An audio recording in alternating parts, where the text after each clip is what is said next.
Hey everybody, Wildman Wes here. Today is going to be a little bit different. I was going to do a little recap on the Season 3 premiere of Ash vs. Evil Dead on Starz. Now, I know we really haven't done anything regarding recaps of the first two seasons of Ash vs. Evil Dead. We did talk about it a little bit during Shocktoberfest with our Evil Dead Trilogy review. But the reason why I wanted to do this premiere recap is because hearing about what was going on in it, I was actually excited. You find out that Ash is a daddy. Oh yeah, He's got a young girl in high school. So I'm just going to recap how the episode starts off. After the last two seasons, Ash and his friends Pablo and Kelly dispel the evil from the Necronomicon in Michigan, and it turns out Ash is kind of like any other celebrity after all the fame is gone. He's washed up and he's doing infomercials for a warehouse or basically a hardware store that he is now, whether he's running or owning, something like that, and uses a lot of different sexual innuendos throughout the entire course of his commercial. You also find out that Kelly is still running the bar that they used to go to in town, and Pablo's helping out at the hardware store with Ash, meanwhile working a little restaurant outside of the warehouse or the hardware store itself. During the beginning of the episode, you notice that there are some people running around that you haven't seen before. There's a woman, and I'd say in her probably 40s, if not 50s, that looks at Ash and realizes that, oh great, he's back. And you also see a young man wearing a leather jacket that has a little mysterious, notion to him, and we'll get into that later on in this segment. So, what happens is this TV show is going on about rare and oddity, type things that people are finding and bringing up to this professor. And as they go up one by one, this young girl says, "I found this in the mud," and it turns out to be the Necronomicon. So the professor starts reading from the Book of the Dead. The evil is brought back into Michigan, killing people, and we finally get to see the return of Ruby. Yeah. Yep, played by Lucy Lawless of Xena popularity. So she grabs the book and bails. Meanwhile, Pablo is getting his, basically the incantations are coming back onto his skin from the second season when he got possessed by the book. And also during this time, you go to the high school within the town in Michigan that they're at, and you see two girls that are basically cleaning off some lockers because they got in trouble for vandalism, and the lights start flickering, and a guy that's in a mascot outfit is going to attack them.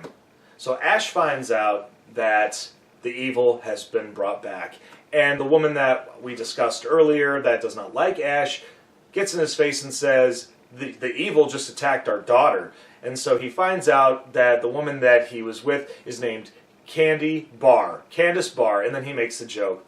He finds out that his daughter Brandy is being attacked in high school, so they have to go and save her. Now, during this time, it cuts back to Ruby in a hotel room where she is cutting her hand open and pouring blood all over the pages of the Necronomicon, more so on a page of Ash, or a look-alike Ash with his chainsaw in the air in the Middle Ages, referencing back to Evil Dead 2, where he is basically known as the Chosen One, which leads up to Army of Darkness. So she starts pouring her blood all over the pages and starts picking stuff up off the pages and eating it. And after that, you notice that she hits the ground convulsing and her stomach starts to grow, giving the inclination that she is now with child, or demon spawn. We cut back to the high school where Ash, Pablo, and Candy are trying to look for his daughter, and wherein which they find her, but they also find her friend Rachel, who is now possessed in the music room, and she starts possessing all the musical instruments she can find. Trombones are flying around, drumsticks are hitting Ash in the face, going up his nose, very reminiscent to Army of Darkness, where he's in the court field where he's trying to get the Necronomicon, and all the skeleton hands are beating the living out of him.